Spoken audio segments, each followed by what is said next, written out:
They say the gods once walked with us, not in grand temples or golden chariots, but in the scent of spring rain and the laughter of a child, in the way the wheat bent under the wind and knew just when to bow. They say you could feel their presence in the hum of a morning birdsong, in the gentle heat of the hearth fire shared amongst neighbours, in the quiet peace of knowing someone, something, watched over the world. The gods didn't need statues. They were the light behind your eyes when you held your child for the first time. They were stillness in your chest when the crops came in heavy. They were the whispered voice that said, "It's not your time." And then they went quiet. Not in rage, not in grief, just silence. The sun turned red. The stars shifted, as if they no longer knew where they belonged. Clerics woke to find their miracles gone. Paladins swung their swords and felt only the weight of steel. No glory, no guidance, no grace. And prayers, they didn't echo anymore. No thunder, no weeping skies, no burning bush. Only silence, heavy and thick like a curtain drawn across the world. At first, the people were afraid. They were ashamed. They turned to the only ones who still claimed to know the truth, the Holy Order. They told us this was a test, that we had failed, that the gods had not left but hidden, watching, judging, waiting. They told us to fast, to kneel, to burn the impure, to doubt those who dreamed, and we believed them. Because what else was there? One by one, the old songs stopped being sung. One by one, the old world was called heresy. And one by one, those who remembered the gods began to disappear. But it didn't end there. No, it never ends with silence. Something always answers the void. The order grew colder, their robes darker, their eyes changed. Bishops who no longer aged, priests who never blinked, holy men who cast no shadow in candlelight. And when the screams came from inside the cathedrals, we told ourselves it was faith being tested. But behind the walls, something ancient had taken root. Vampires. Old things, hungry things, not conquerors, manipulators, not tyrants, parasites. They didn't take the world by force. They took it with scripture, with sermons, with laws. They erased history in the name of the order. They swallowed truth in the name of devotion. They made forgetting a virtue, and remembering a crime. And now, temples lie in ruin, villages starve, and those who speak the gods' names do so with shaking hands and candles lit with wine bottles, praying, but no one hears. The land withers, the skies fracture, the lakes stand still as mirrors, and the winds whisper in tongues no one remembers. And yet, not all is lost. In the cracks between the silence and the ash there are echoes, small, fragile, but real. A child who hums an old hymn without knowing why, a farmer who carves forgotten runes into his plough, a midwife who lights a candle for a birth and swears she saw the flame lead towards the newborn's cry. You see, the gods may be silent, but we are not. And there are still those who remember the feel of grace on their skin, still those who dream of green fields and clean water and dawns not soaked in blood, still those who carry old oaths in quiet hearts. You come from a village long forgotten, Mournstead they once called, a place where the creed's eyes have not yet turned, but famine has, fear has, and yet you are still here, you and the few who remain, hunters, healers, and dreamers, those who lost faith and those who never could. You are not heroes, you are not chosen, but you have something the Order fears more than anything. You remember. You remember the feeling of warmth in winter. You remember how the stars used to sing when you were small. You remember that there was a time before the silence. And now you walk forward into a world of shadows, of lies and rot, of cities that have forgotten the sky, and cathedrals where blood drips behind stained glass.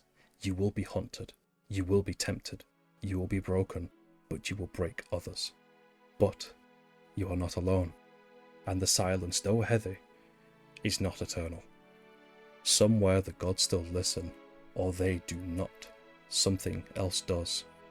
So walk softly, hold fast, and carry your memory like a torch in the dark, because the world does not need saviors, it needs reminders. And from you, echoes will rise.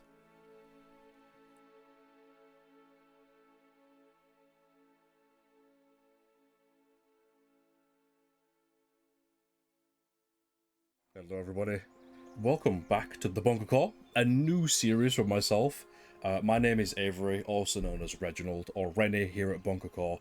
I'm with my party. Say hello everybody. Cacao. Hello. Today we're joined by a stacked party of the original crew. It's like the Avengers Endgame. I don't know, I'm making up references. It's like the Avengers, everyone's coming together, and a new person. Paya, say hello. Cacao butter. We had a moment earlier. Well, welcome back to the channel. I haven't... God, how long has it been since I've ran a session that has been part of a series? But again, welcome to the first episode of Echoes of the Silence. Everyone, give me your ears for a second. We're going to break it down. You wake another cold morning in Mournstead. The kind of cold that settles not in your skin, but somewhere deeper, in the bones of the land. In the aching hush that hangs over the fields, the earth hasn't yielded a harvest in months. The well still runs, but thinner each week. The stores are low, and the hunters return less with each time they leave. And yet, this village endures. You've seen your neighbours give their last scraps to the elderly. You've watched children play with dust, inventing joy with sticks and string. You've heard songs, old ones, soft and strange, drifting on the wind. At dusk, even when no one admits to singing them. No miracles have come, but neither have surrendered. Now, the time has come for something more. The council has chosen you. Not because of bloodlines, not because of prophecy, because you're still here. Because you've stood up while others sat down. Because someone has to carry Mournstead's name beyond the hills and into the city. Aerenhall, the Crimson Seat. It's a place most speak of in hushed voices or warnings. It is power, wealth, and fear wrapped in stone. The Order lives there. The Creed rules there, and somewhere within those walls, decisions are made that starves villagers like yours. You go not with swords drawn or banners raised. You go to speak, to ask, and maybe beg.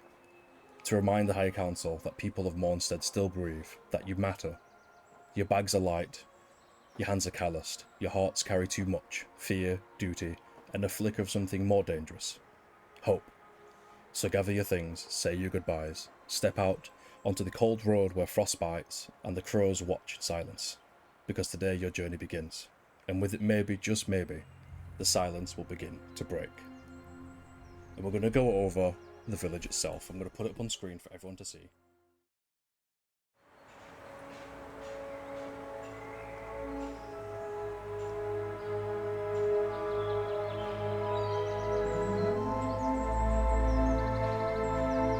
So you guys can see the village of Mournstead. A quaint, quite large village for its time. It was much busier before the silence. People were happy, food was grown, and you're barely holding on by a thread. We're going to go down the list. We're not going to make any rolls, we're just going to go down the list I have next to me. And we're going to go through that person's morning routine and how they operate during this morning. You know you're going today. Your group's been put together and you're being sent out. And we're going to start with Saturn. Who are you playing, Saturn? Hi, I am playing a halfling paladin of crowns named Lucy. She is the current caretaker of the orphanage within the town, and she is very proud of the work she puts in, even though they have been struggling for the past while. She definitely still practices faith in the background, just very quietly, but she is still a heavy believer. And what does her morning routine look like? What is she doing on the day of her summoning to go on this last hurrah for the village? She is doing the regular mornings she does every day, but with one more thing in mind, because she has to say goodbye to all of her kids. So when they all gather at the table that morning, she has to sit with them and let them all know that she is going to be disappearing for a while, but she'll be back eventually, and in her place there will be someone else to take care of them.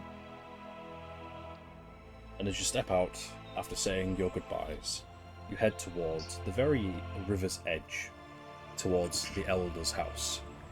And that's where we're going to pull away from you, taking the long last march to the Elder. And we're going to go over to a quaint little house on the edge of the village that belongs to a one Eltrin. Claw, introduce yourself and the character you are playing. Hello, yes, I am Claw, or Nathan. I am playing Eltrin Nerth, a humble little half-drow, half-dwergar wizard. He's just a little guy. He does his research. He helps with the magical things in the village. And he's a very big researcher on wild magic. That's just sort of his thing.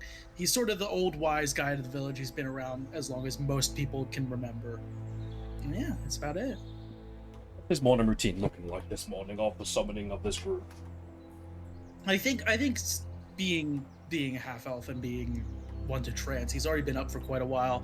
I think he just sort of helped his mother with, the shop, what little there is to be done.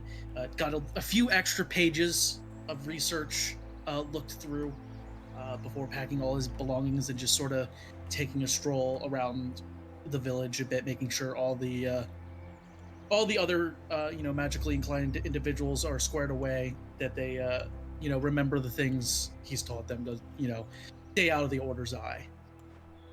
Very good. And again, we're going to pull away from Eltrin as he marches up towards the Elder's house. And we're going to land a little bird on a branch of a giant tree across the river. And Cass, introduce yourself and your character. Hi, my name's Cass. I'm going to be playing as Cassie the Shrub. She is an Eldrin that was placed from the big tree to kind of help the town. She comes from like a spirit that comes in a time of need to help others. And she's a wildfire druid, and she has a little pet spirit that can fight stuff, but mostly is like a pet for her that just wanders with her. And what's her morning routine? She knows she's being summoned to the Elders. In the morning, she will summon all the good bears she can so that she can go to every individual in the town and give them a snack that will make sure that for the day they have food and that they'll make it. And as you cross the river, I presume in a rowboat provided to you by the village, we're going to go through the trees and find a small wood elf sat with herself preparing. And Viv, introduce yourself and the character you're playing. Hello, my name is Viv, or Nikki. I am playing Malachite, the wood elf druid. Malachite was found injured and unconscious in the woods. She was nursed back to health by the animals around her until Cass found her. The only thing she really remembers is she was going somewhere, but she doesn't really remember where. Cass has been trying to help her figure that out. The one thing she did have with her is her malachite pendant around her neck with two small little initials carved in the back, BV. She doesn't know why, but it feels very important to her. So today feels like the day that she will find everything out. Okay. And with that, we're going to go to a small house within the village, probably somewhere near Eltrin's little hermit shack. And Velvet, please introduce yourself and the character you're playing. I am playing Damian Adoris, a tiefling sorcerer. What does Demaya's morning routine look like? I would say prim, but no. Like, imagine prim and proper if it was not that at all. Like, she makes sure. Yes. Sure. She makes sure she looks nice and like gets everything done in a nice way, but like, she's not what's it called? Particular. Intense about it. Mm-hmm. Yeah. Right before she leaves the door, she just double checks that she has everything she needs in her bag, like her book, her pen, or a quill rather, and ink and all that. Everything she wishes she would need for when she's gone. Okay. and we'll pull away from Demaya as she also heads up to the Elder. And we're going to come to a scene of a cart being pulled by one of the starved donkeys within the village. Pyre, introduce yourself and your character. It is I, Pyre, if you didn't know by the introduction from Rennie.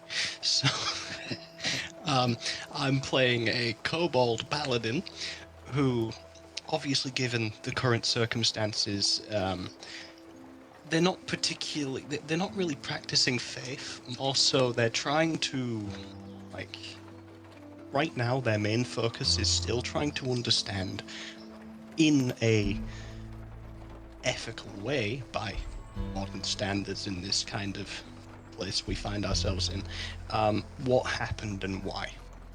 Now, she's mainly doing this by trading items that she either finds along her travels or acquires ethically, I emphasize, okay?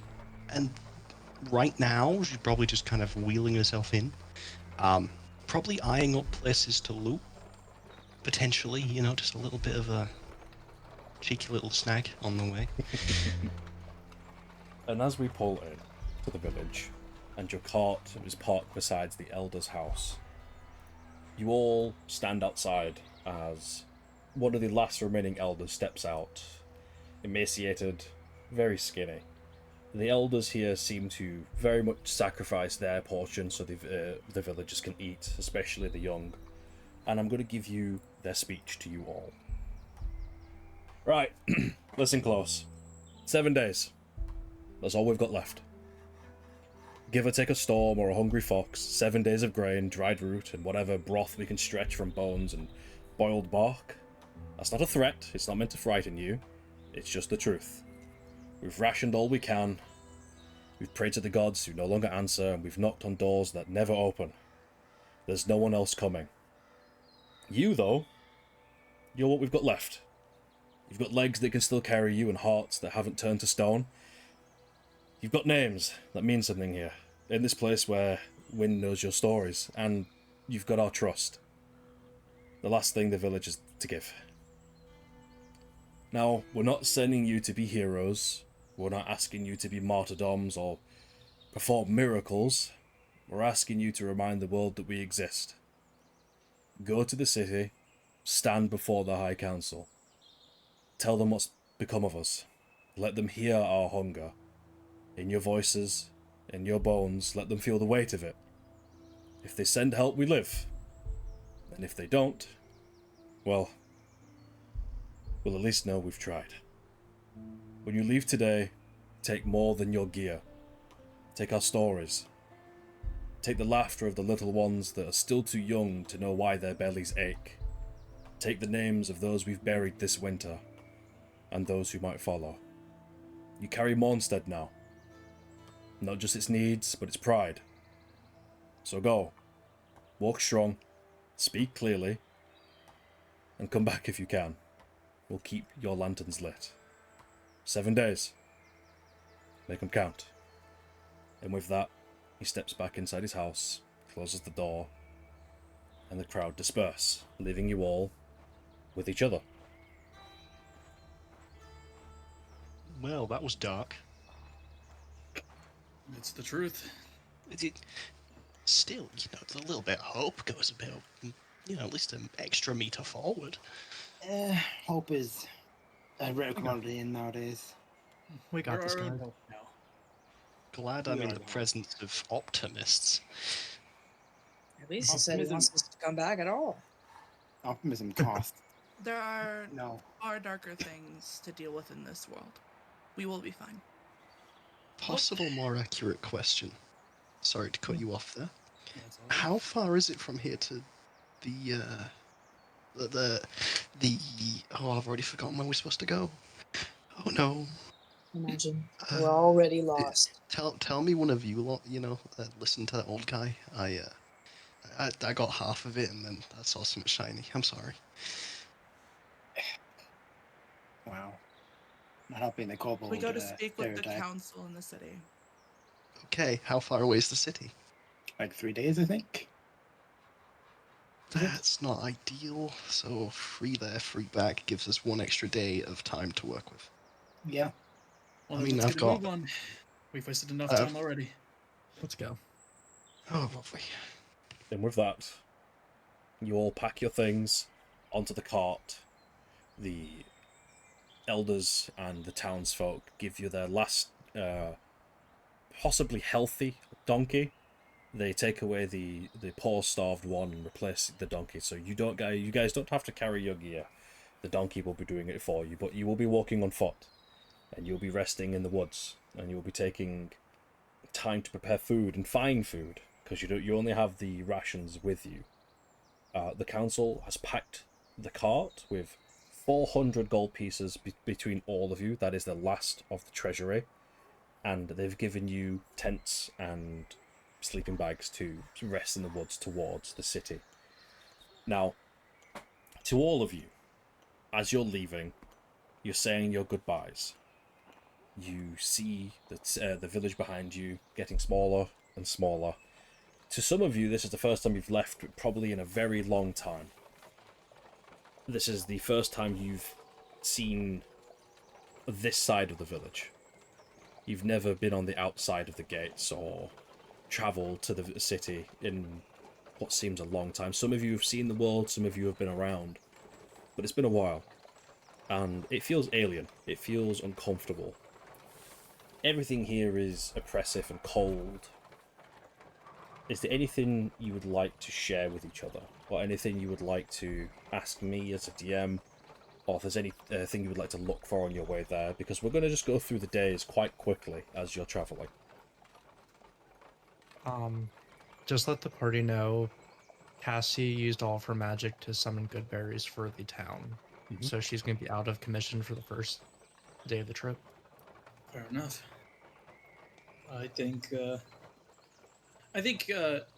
for those who aren't around Eltrin too much, he has already kind of introduced to them to Scrungle, his familiar, and has already kind of told the tale of, like, usually familiars are just whatever you want them to be, but he's never found a way to get Scrungle to be anything other than Scrungle.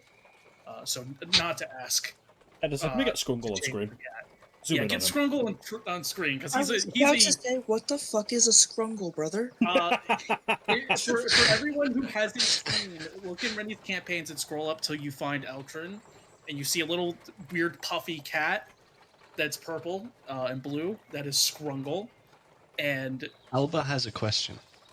yes, Is Scrungle edible? Scrungle is not edible. For what particular reason is Scrungle not edible? He is technically a spirit. He technically is not a like living thing.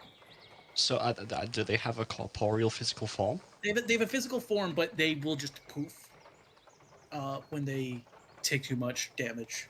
But they always come back. He has never found a way. He has never found a way to summon any other familiar other than Scrungle.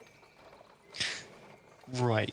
You see, what Alba's thinking there, if this has been a conversation, is I can take a bite out of him as long as it doesn't kill him, and then that'll come back eventually. Yeah, he might not be happy with you, but No, but infinite food. well, it's not really food. It's a spirit. It doesn't provide any nourishment. It's like consuming aerogel. Yeah. There is no nutritional value. Starting works in tomorrow, Arizona. I can give good berries that will feed you for a day. Alba will have to consider consuming aerogel in the future. He cares about the fucking sustenance aspect. He just wants to nom on the being. That's 100% what it is, yeah. It's just Exactly, Food. yeah. chew toy. No. Loud and correct butler. Infinite regenerative food, I say. Precisely. So, as you guys are traveling,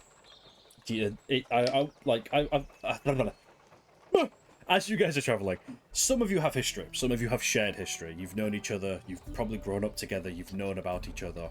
It's a comforting, warm feeling. You're with friends, you have good company. You haven't just been assembled together by the elders and just sent out on a blind mission. You have a goal, you have your friends. But I will say, the forest surrounding Mournstead is overgrown, not looked after. It's never been catered for, even before the silence, if anyone here remembers that. It's always been a dark, oppressive nature rules this place. But it's less a stay out of here, it's you are stuck here. And the roads here haven't been travelled a lot. The grass is now growing back. Nature's reclaiming this place. So, to those leading, I will need survival checks. I would begin. Do I feel safe in the forest? It's less safe, more this is normal. I would also be helping with survival checks since I've Survival check. done this before. I've come and gone from the village before. I'd be able to help out a bit. Wait, so would I need a survival check here then? If you considering yourself part leading the way to the city, yes. My character is definitely taking the tail as kind of a protection from what may come from behind. It's Alba's cart and they're used to going between places a lot, so maybe they'd have experience in just going places. You will give depending on how short in everyone else is. You can give those making the checks advantage because you know the roads as best to best of your ability. What advantage would I give them then? Because I'm looking. They at my get to things roll here, twice and pick the highest number. That's what advantage means in D&D. Okay. Okay, so I will roll again. Are all of us get advantage, or Just those that are making the survival checks. okay? So And me and you, it seems like can I guidance? Rolled a 13. Would I also get it? Because I'm. Oh, Yes. nat 20 plus 5. Okay. Hey, yo! First natural I 20. I rolled an 8. You show off! I Right. rolled a 12 Which- plus my 1. Is there like an actual? Is there a survival stat, or is it just roll a dice? Look in your skills. You'll see near the bottom survival. Click on the plus whatever number you have and roll that. Click that twice and then pick the highest. I also got a nat 20. For context to the viewers, Paya is brand new to D&D. I got a 12. Okay. Aya will be learning as we go along. Into the thick of it! Into the thick of it! So just to go over the numbers again, Viv, you had a 13. Paya, you had a 12. Nathan, you had a 18. 18. Cass, you had a Natural 20 plus 5. 25. And Velveeta, Natural 20 plus 1. so 21. And you're not making the check, are you, Saturn? Or Ferrari, sorry. I can't wait. If we're calling you Ferrari, we even sticking with Saturn. You already called Ferrari on Just one of the call me- series. I'm just staying with Saturn here. Very Just good. Saturn. And you're not making the check, are you, Saturn? No, if any check I'd be making would just be one to be aware of our surroundings. So, thankfully, to some of your astute survivalists in the group, you're not losing any time on the roads. You understand how they work, you understand how nature has reclaimed them in certain places, and you're making good time. I will say you've probably cut the travel time down by almost a day by just navigating, staying on top of it, and not deterring or taking any wrong roads or following tracks that might take you to somewhere dangerous. And you reach your first campsite.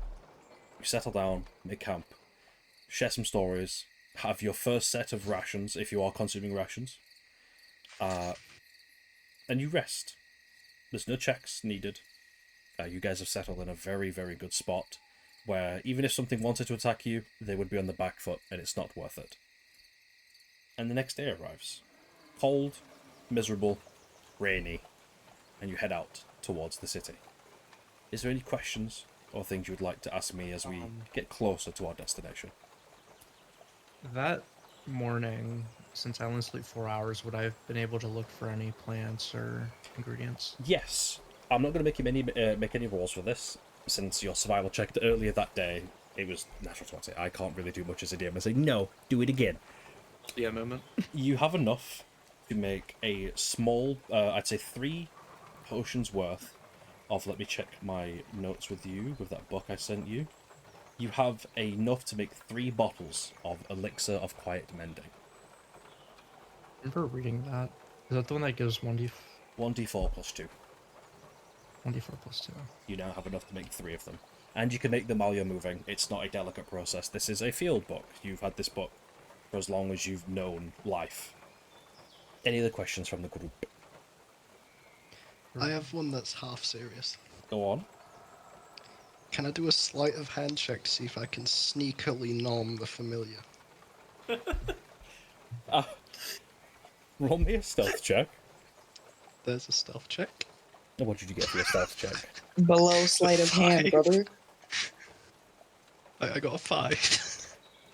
Nathan, what's your passive perception? 11. You see this small kobold from a mile away trying to sneak up on Scrungle with devious desire in their eyes. I think he just kind of looks, and he takes a moment. He wonders how funny it would be if Scrungle would get nommed. Before he just Can I do a persuasion check? Well, no, I was saying he just looks at this kobold and just gives a small nod.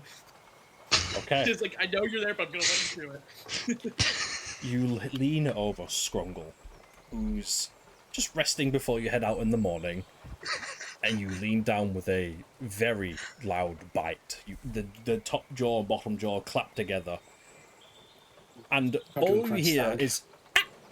and Scrungle disappears.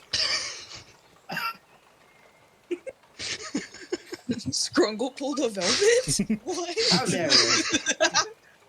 I just imagine the cartoon So bite it's just sound. like yeah, I was thinking like a very loud like just chomp followed by like a perfectly cut scream and then just fading out of existence. Just a very reverberated. It tastes of nothing. Scrungle is gone. That is it. Oh, this one's gone forever. Yeah. Okay. No, only for about an hour. Okay. And, I'm gonna start casting Find Familiar as a ritual. You all pack your things, load up onto the cart. Yeah. Can you guys tell me? You have very limited rations and good berry from your companion. Are you guys feeding the donkey? Yes. Yes. Okay. Donkey fed. Donkey happy. Donkey stat +1. Put it on screen. Donkey stat. Donkey plus one. We get a +1 to all donkey rolls now. All donkey rolls are made with advantage. Wow. And you head back out onto the road. And by the end of today, you're probably going to reach your destination if you huff it. Huffing it will give you 1 level of exhaustion if you guys want to huff it. I'm okay with that. We sleep when we get there. But do we want to be on our A game? Because are we gonna get there and immediately talk with them? Because that's the thing. We might want to be on our A game for that, and not need Is the it day because to it's rest. But it's an urgent thing. We can spare 1 day, so if we hoof it now, take a day of rest, and then talk to them. But the thing is then we could just, if we do that, just playing the advocate here. If we do that, we might as well have just taken the extra day and still not get the debuff of being tired. We're still using the same amount of time if we get there and then rest and then talk to them. You know what I mean? It's the same time use. This is a good point. Because we also don't know if, let's say they say no to us, we're gonna have to find a different way to do things. So do we want the wiggle room, or? I'd rather, if we're gonna talk to them right when we get there, be on our A game and not be tired. But if everyone else feels differently, I will not make a fit. Can I ask an out of character question? Bushka. What does the exhaustion stat do if it is actually a debuff? Like, what are we? So, levels of exhaustion are applied in D&D if your character doesn't sleep or doesn't rest. The higher you get in the levels, the more debuffs are applied up until the final one, which is death. So, can I do the like mechanical effect? I know what the mechanical effect is. Yes. The first level, it'd be a -2 to all of our D20 rolls and -5 feet to speed. Okay, you know what? Fair enough. That -1 intelligence really isn't playing off right. Girl, I feel that. So that's what I'm saying. Like, do we wanna because if we hoof it and then we take a day to rest, it's just the same amount of time as if we just took our time. I personally think it's fine if we just go. We're already a day ahead of schedule anyways. Yeah. Does anyone really think we need to hoof it, or? And with that final I will say, you guys just continue plodding along at a very methodical, very practical pace, not getting tired, reserving energy. You make camp one more time, settle down, eat another ration, you wake, you head out. The last day to reach the city.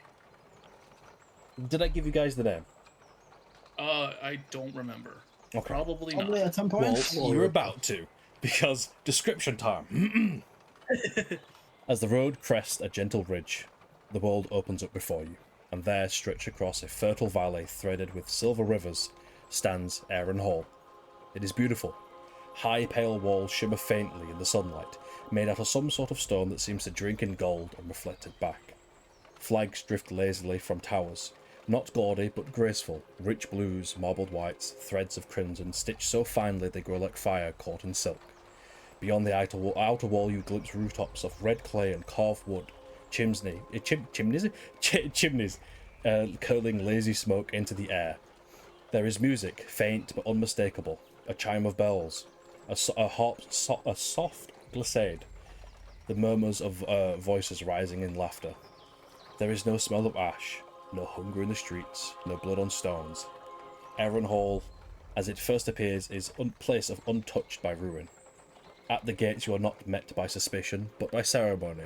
Guards in polished plate bear blue sashes and white tabards, their helms plumed, their swords at ease. They check your names gently, ask only where you've travelled from, and they smile as they let you pass. Professional, poised and polite. Their presence is comfortable, almost noble. Almost. Inside the city, breathes in perfect rhythm. The market is alive with colour and motion. Woven tapestries hang over stone walls, fresh fruits and spice sacks spilling over the rims, and bartering is done in low, friendly tones. It is all so civilised, no shouting, no desperation, just balance. Children dart between stalls with pastries in hand, chased by tired parents who don't seem truly angry. Coins clink gently, hands are shaken, and all around you faces are clean, bright, and well-fed. To the south, you pass the Ember's Rest, a weathered but well-loved inn crouched beneath an ivy-covered arch. A sign swings overhead, a carved hearthstone wreathed in flame. The music that drifted through the city before is louder here. Fiddle, lute, and warm voice in song. A server is already moving chairs outside for the evening. Someone inside is laughing like they've had too much drink, but no one seems to mind. Further down a winding lane lies the old guild halls, great buildings once grand, their doors now sealed, but not forgotten. You see the entrances are cleaned regularly. Small offerings, herbs, flowers, and candles rest along the stone steps. Names are etched above them, worn neatly away. The people haven't abandoned the past. They've simply repainted it. And then, in the heart of the city, stands the Grand Hall. It towers elegant and aloof. Marble pillars are sweeping balconies covered in ivy, stained glass windows not of saints, but of stars, suns, and ordered constellations. The steps leading to its doors are never empty. Officials in long robes, messengers bearing scrolls, clerks and guards passed in steady streams. It radiates peace and certainty, the kind that doesn't ask questions. Yet everywhere, something lingers just on the edge of your vision. A figure in red, at the corner of a quiet square, their mask blank, polished. Children silenced by a single look from a passing patrol. A man who smiles too quickly when you ask about the old chapel near the river. The city guard, clad in shimmering plate and flowing tabards, walk in pairs, always in pairs. Their shields bear the eye and flame sigil of the New Order, and their voices are calm, even kind, when giving directions or offering help, but none walk alone, and none seem to blink. And then, there are the others, the Inquisition. They do not smile, they do not speak. They wear robes of deep crimson and gold, bearing a long staff or blade, and mask featureless, bone white, some etched faintly with symbols too old to name. Where they walk, the crowd parts, not in fear, at least not openly, but in trained difference. They move without urgency, without malice, but their gaze lingers, always watching, always near. One scene stays with you. In a sunlit square, beside a bakery spilling warm scents into the air, a man is stopped. A quiet conversation, a name is spoken, a nod exchanged. He does not protest. He places his hands before him, and two inquisitors take him gently by the arms and lead him away without fanfare. No one runs, no one weeps. The baker sweeps his steps, the crowd resumes, the moment is gone. And yet it hangs there, like dust caught in the sunlight. You are safe here, the people are kind. There is food, rest, laughter. Aerenhall is a city that remembers joy, even as it quietly rewrites the past. It offers no threats, no blades at your back. But some part of you wonders, why is everything so perfect? Why does it always feel like we're being watched? And I leave you there, within the city. Which I will now put on screen. Ooh!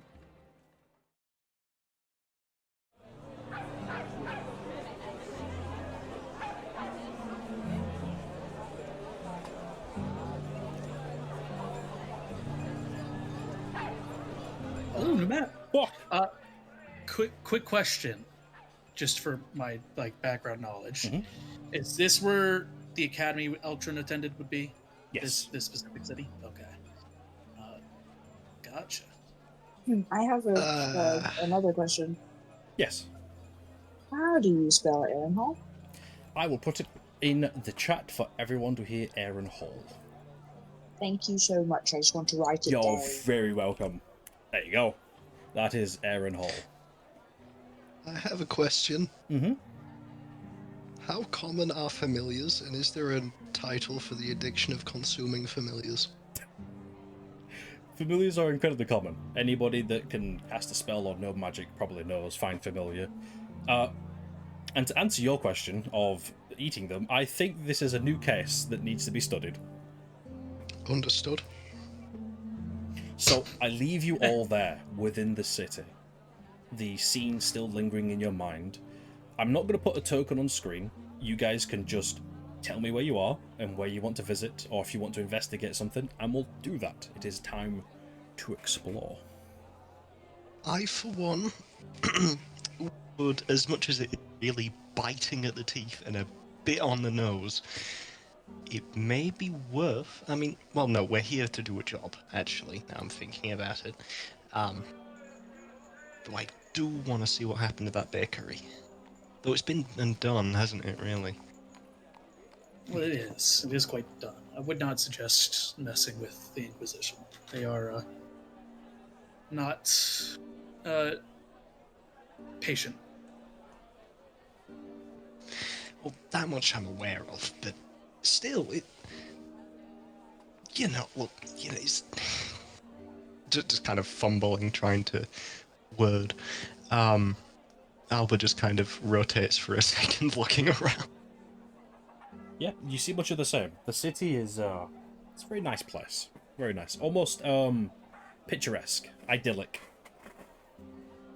Where's the trash in the streets? You know, where is it? Something feels off. This place has not changed a day since before. Something is off here. And you Maybe see, they have good as Eltrin looks around, Eltrin is definitely trying to keep a low profile here. Mhm. He pulls his hat down a little bit. Any inquisitor that he sees, he sort of turns from, Mhm. which is very, I would say, odd behavior from the rest of the group. Before he would know how to expertly get around things, but in this place, it seems he's a little bit more on edge. Well, we could... You know, with that extra day, we could address the council, see what we can do, and then snoop around. That's what I think we should do. I like how we still have Stoop Around on the to-do list. I like that. Yeah, snoop around is staying Something there. is off. I have a question before anything starts. Mhm. Do any of you guys remember how to make your guys' pictures fucking smaller? Because holy shit, they're taking up half my fucking So, screen. you want to hit the, Yes. you want to It's little like, I'm settings trying so wheel, hard. Yeah. and then you want to head down to, where is it?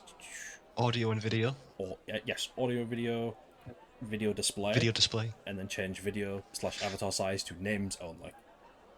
Oh my god, thank you. I was trying so hard to focus and listen to everybody and also try and figure this out, but I couldn't see anything. I was dying. Thank you so much. Were you just naming that off of my screen?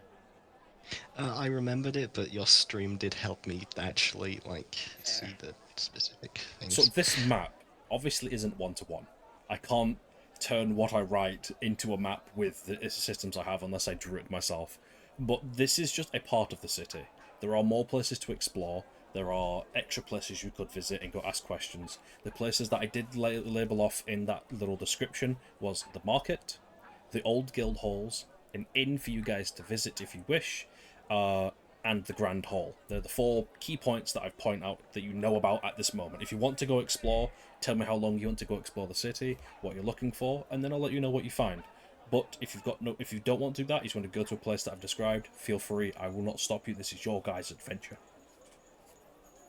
I want to go to the I'm team council. goes straight to the hall. Yeah, exactly. I don't want to Okay. separate either. So we're going to the Grand Hall. All I ask, if we Yep. go to the hall, I need snoop around time. Okay, Alba's sat here No. like eyeing everyone up. I need We my will time not to look separate. around. We will. No, I mean after the After. hall. I don't mean yeah. I Yes. mean after. It's Jesus. still on the list. We didn't take it off the list. Well, I don't know that. Okay, you're all so We said- tall, and aside from you over there, weird chainmail person. But you know, outside of that, okay, let's just go to the hall before I insult one of you again. Just standing there like, I'm actually quite short for my species. Just sort of like looking down. It would also help 6'4". for you to remember the names of the people you travel with. You know, I remember you by height. It's fine. You've got the short I one, the will tall one, the not so short one, not- the also tall one. You know, that I works, will doesn't not it? respond to anything but my name. So, we're heading to the Grand Hall. Yep, Grand Hall. Okay. Grandval it is. Off we go. Into the thick of it. As you near the heart of Aerenhall, the city's soft music and murmuring market seems to fall away, replaced by a kind of reverent stillness, the hush that settles around the place of authority. The Grand Hall rises like a monument to better days, towering marble columns lined in golden filigree, wide staircases wrapped in velvet cord, and the balconies adorned with flowing silks and pale blue hues of silver. And blush. It is not gaudy, it is graceful, curated, and intentional. Even from a distance, you can see the activity blooming across the hall's many levels. Couriers dart from one side to another, arms full of scrolls and scented parchment. Servants in white and pearl carry baskets of polished glassware and trays of candied fruits, banners of the city's sigil. The twin suns and the open eye are being unrolled and pressed flat by careful hands. They hung with precision along the upper balustrades. Inside, visible through arching windows and open doors, the preparations for something grand are underway. A sweeping atrium, marble underfoot, stretches out into the hall's main chamber. Chandeliers, like upside-down constellations, are being adjusted by suspended stewardess in harnesses, each crystal strand catching the evening light and throwing soft rainbows across the high vaulted ceilings. Gentle music echoes faintly from somewhere deeper within, not a performance, but a rehearsal, the warm-up scales of a string quartet tuning their instruments in the wings.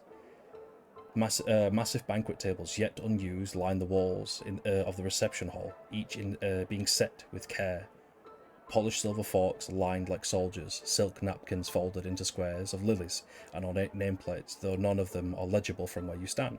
Among the servers, decorers, and guards, you notice an occasional figures in dark attire. They're likely administrative stewards or elite guard officers. They observe more than they act, taking notes and speaking in low voices, their expressions unreadable. The scent here is clean, like lemon oil and fresh linen, with a trace of something delicate, perfume that drifts through the air like memory. A team of florists work with almost artistic reverence, arranging urns of great white lilies, blue violets, and pale gold marigolds. Their petals still dewy, freshly cut. You see them placing blooms. Not only are they at the room's edges, but on the stone ledges around the statues, and the bases of old murals depicting star charts, harvesting festivals, ancient kings kneeling before a radiant figure too worn to identify.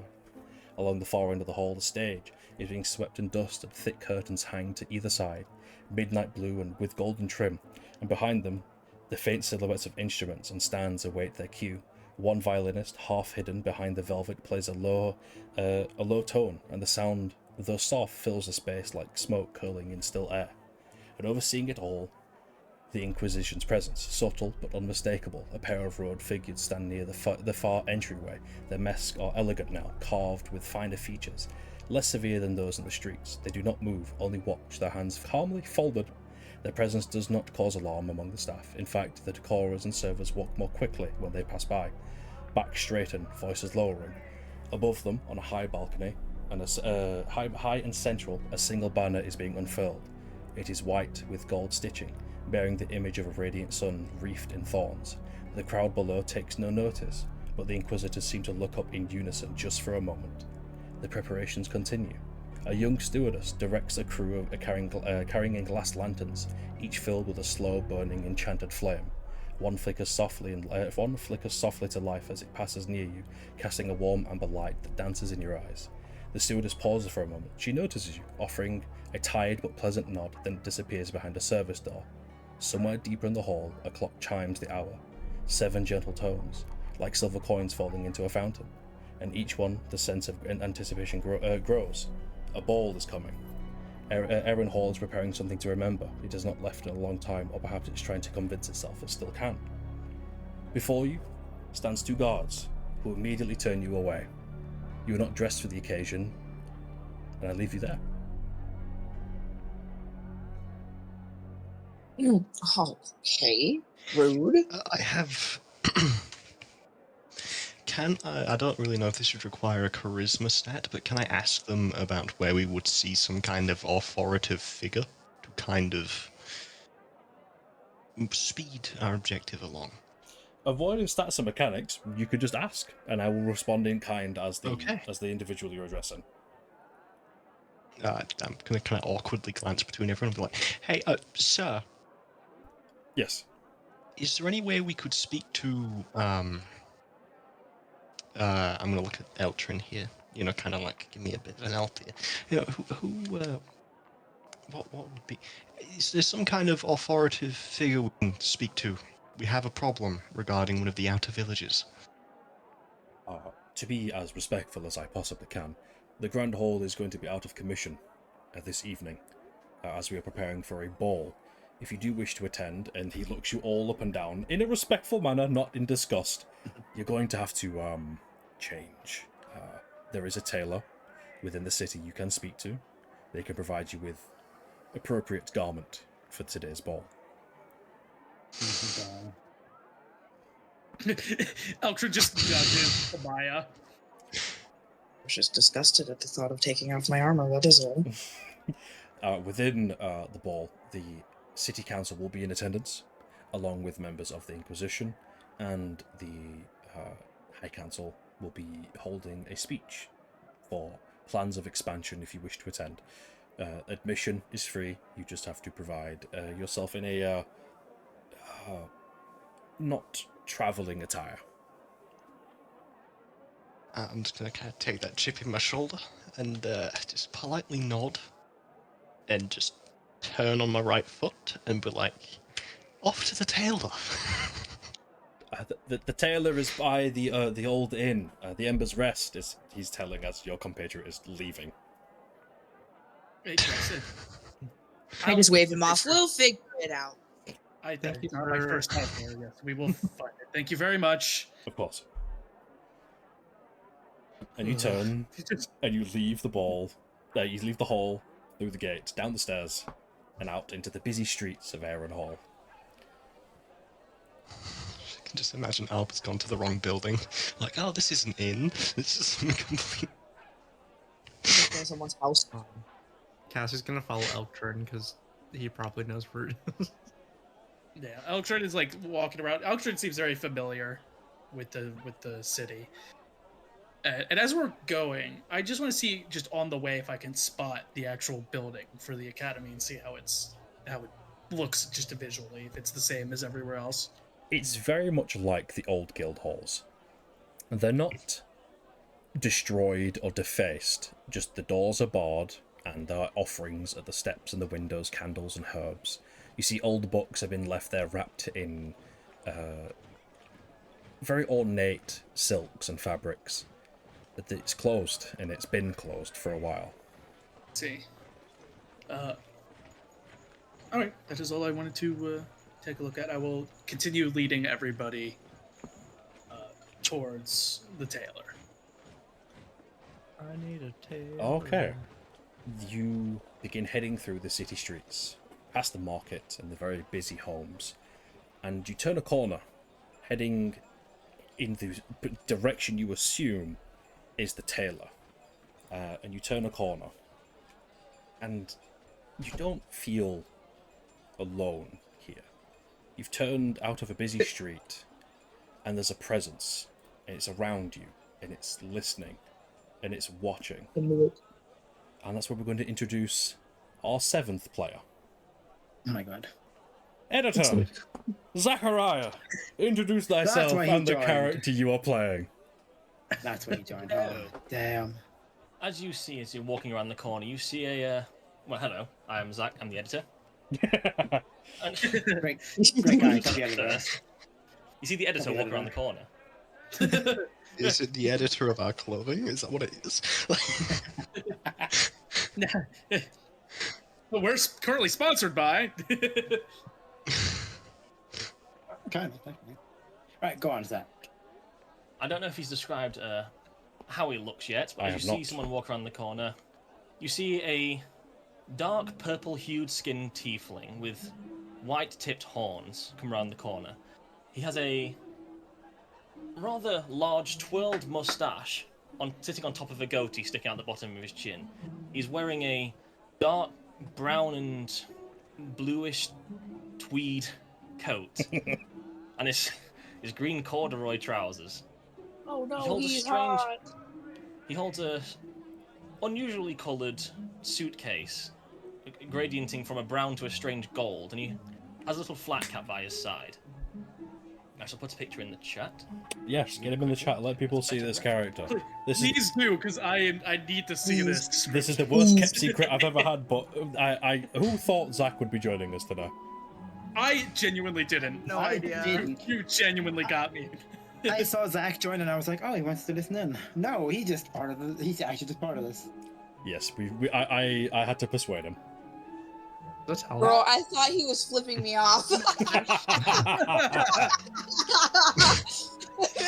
It looks like it still with his fucking stance. The dog. first time you see him and he's just stood there flipping everyone off. Not for real. Until we walk around the corner and that's how he's standing, just flipping us off.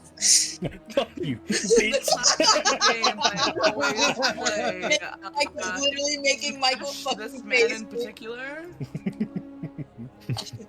Oh my god. Oh, Smash. Next question. I know, dead ass. I'm like, oh no, he's hot. I had to persuade Zach to turn him into a tiefling. I knew it would work. It fucks hard. Tieflings are always so fun too. Malachite doesn't think he's hot. To be very clear, it's just me. Just the lady in her head thinks he's hot. Yeah, Malachite could care less. Okay, another tiefling. So, you meet this. You see this tiefling stood before you, almost blocking the way, and I'll let you guys take it away from there. Excuse you, sir. You are in the way of where we need to go. May we please pass? You see he listens, but also looks over to the group.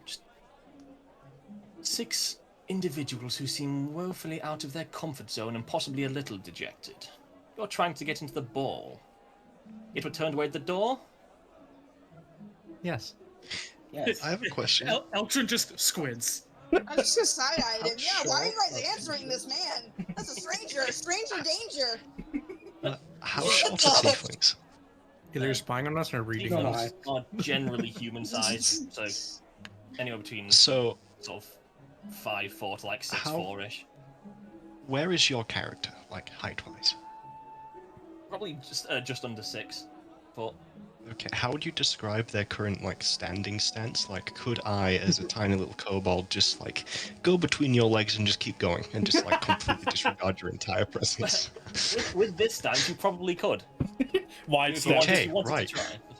Which, Tell us what your thigh gap now. what would I roll for that? You don't have to roll anything. It just happens. Yeah. You just walk. Okay, yeah. I'm disregarding it completely. Bye. I'm gonna stiff arm him because I'm 6'4" and just walk away. Well, wait, no, I might be able to help you in this case. My name Just is Edward immediately H. 180s. Scott. I'm a detective and a private investigator extraordinaire. Perhaps you have heard of me? History checks, everyone. Never heard History of checks, who you everyone. History are. checks, history checks, history checks. I need them. I would say, would this individual have been operating around the time I was last living here? Probably not, right? Never mind, I do know who he is. I rolled a nat 20.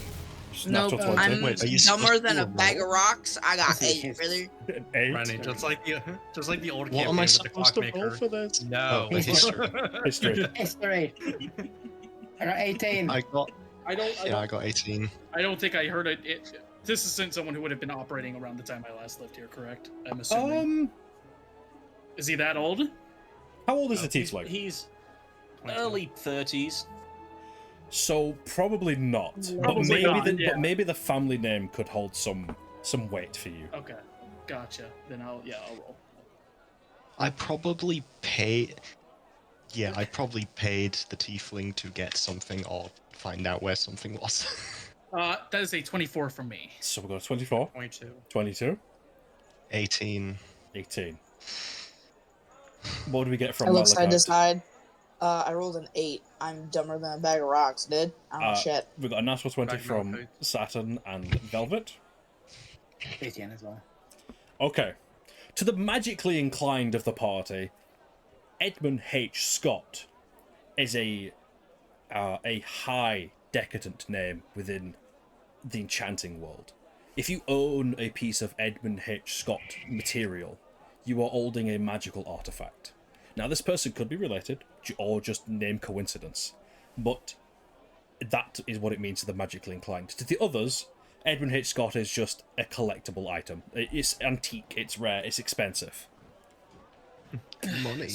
So what is in it for you? Because you would not be offering to help us otherwise. Well, I'm a detective and private investigator of sorts. I can help people get into places occasionally. If they need a helping hand into finding something or finding their way into a location, I have many friends and acquaintances around the entire city, and in a few other cities nearby as well.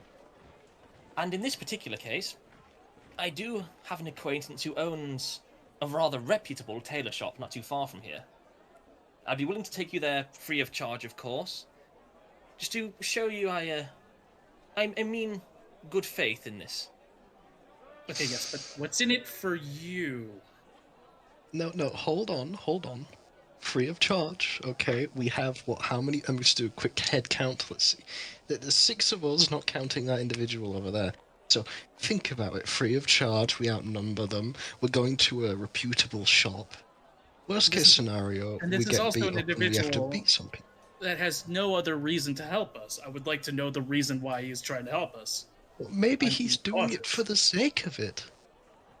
People with his reputable name don't do it just for the sake of it. You I knew should we'd already gotten appreciate- turned away from the ball. You've been watching us. Why have you been watching us? Oh, I've not been turned away from the ball. I see none of you, except one of you looks like you may have been here before. This is not a city where I believe many of you are from, and you all looked rather dejected. Now, coming as a group, it is most likely you're coming for a particular goal in mind. And to be dejected means you're probably being turned away or not allowed to go somewhere. I am a detective, after all. It's my job to notice these kinds of things. well, what if we all got rejected by a potential romantic interest? What about that? Then you would be a very fascinating group of people to be around, if that is the Okay, case. right. They did Look, not want to I join the think- poly. Look, let-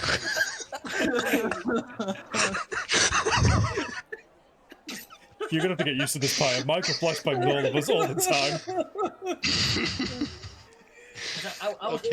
I'll be entirely forthright.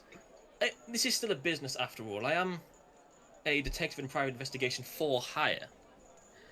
And it seems you, as I mentioned, you are not used to the area, the peoples here. Am I correct? Technically. I'm not. Been quite some time since I've been back. Things are seemingly almost as it was, but I have one question. Why do we keep telling the stranger information? Sorry. Go on. You guys are driving me one nuts. more question for this new This is a one. stranger. Okay, I have this Yes, and we are Right. not weak. detective Okay. individual. I What have a can we do? question. This reputable place you are speaking of? Can I find a familiar there? Oh, sorry. A familiar of a magically inclined sort? He says Just he a scratches familiar, at his just- neck. Just The taste of aerogel still fresh on the palate. Altrin just It is looks indeed. Altrin just points at Scrungle and he goes, like, one of those familiars. Alba now has Scrungle squarely within the iron sights. It is unlikely you'll find one at that store. It is a tailor shop after all. They could probably make you some clothes for a familiar if you found one. I wonder think this one in particular wants to find a familiar. I think this one in particular wants to bite a familiar. Alba just immediately has a completely new idea. Just complete new idea. Do they have good leather? I believe so. They're not a leather working facility as such, but they do contain leathers there if you would require something of a more slightly hearty build. Might make a good sandwich, outer thing with a Leather. familiar. Oh boy, we are getting severely, grossly off track. But I will be entirely forthcoming with you. As I said, I am for hire, and you seem like you don't entirely know how it works here yet exactly, or the people you need to talk to, and how to get into the places you need to get into. I have been living here for the best part of the last 17 years. Wait, so who hired you to detect us? Thank you. Oh no one had me detect you in this case. I currently do not have a job lined up for me, and I saw you may have been needing some assistance. What would you consider a fair price? He was watching us. Are you trying to join the poly? Join the volley! Why? We are severely, grossly getting off track once again. Can we let the band finish, please? We are on a time schedule. Thank you very much. This village in the background. We're dying! I thought he keeps finishing. He keeps talking. The price entirely depends on the difficulty and the timescale of the job in hand. Now, for a longer period, a longer timescale job, I do not require money up front, as I'll be working on it with you for an extended period of time, so getting paid periodically throughout the course until the full term is completed. One way of doing it, if you only need it for a short time, and depending on the difficulty of the job, it ranges anywhere from a simple task of 20 gold for a week of help, But up to a... Depending on the complexity of the task, up to a... Well, if you're needing assistance with, say, finding a lost lover who has disappeared in a town, in 7 or 8 towns over, it could be running up closer to 100 in a week, depending on the difficulty and the timescale required. But I twitch from Lucy at Lost Lover. So, But for the moment, you do not have to worry about this. I will take you to the tailor shop free of charge, regardless of if you would like my services or not, just as a show of goodwill. So, is there anyone in... Go on, sorry. honestly, we're trying to go to the tailor shop so we can get into the ball so we can convince the council to help our town get food. Council. Now that is... The council can be tricky to deal with, though...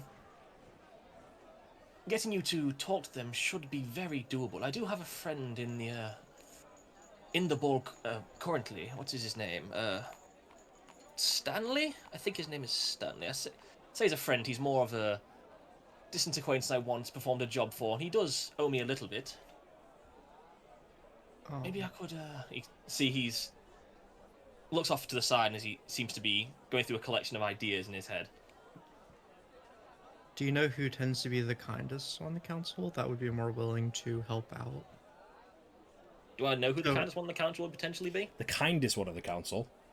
The one that would be more willing to help us keep our town alive. Like, if we can at least get to one of them. That would that to your detective friend would be more the newest mayor of the city within the city. You're in Aerenhall.